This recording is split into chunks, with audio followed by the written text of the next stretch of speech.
Hello and welcome to day 22 of C programming course নিবেদ challenge.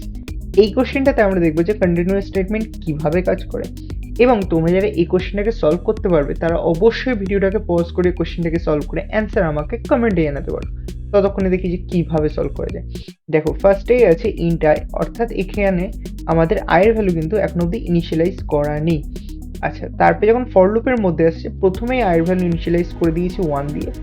তারপরে condition স্টেটমেন্টটাতে যখন আসছে তখন চেক করতে বলেছে I less than equals to 5 কিনা, মানে 1 লেস দেন ইকুয়ালস টু 5, যেটা ট্রু।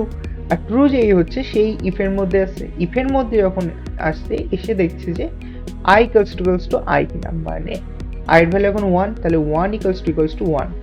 এটা যখন আবার ট্রু হয়ে গেল তখন ও কন্টিনিউয়াস স্টেটমেন্টটাকে কল করছে। আর যেই কন্টিনিউয়াস স্টেটমেন্ট কল হচ্ছে ও কি করবে, কন্টিনিউয়ের পরে যা যা এক্সপ্রেশন থাকবে সেগুলোকে এক্সিকিউট করাবে না, এবং ডিরেক্ট কন্টিনিউয়ের পরে ও নেক্সট ইটারেশনে চলে যাবে, লুপের নেক্সট ইটারেশন।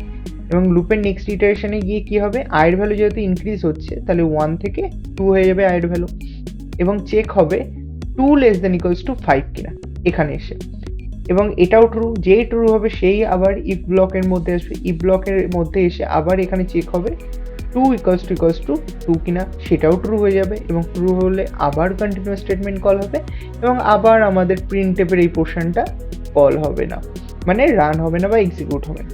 তো সেক্ষেত্রে দেখা যাবে বারবার এই যে ভ্যালুটা, আয়ের ভ্যালুটা ইনক্রিজ হতে হতে 5 পর্যন্ত চলে যাবে, কিন্তু আমাদের প্রিন্টএফ টোটালি রান করবে না। তো ফাইনালি এই কোশ্চেনটা বা এই কোডটার আউটপুট জাস্ট কিছুই না, ঠিক আছে? মানে তুমি যদি এটাকে রান করো তো কোনো কিছু ভ্যালু প্রিন্ট হবে না।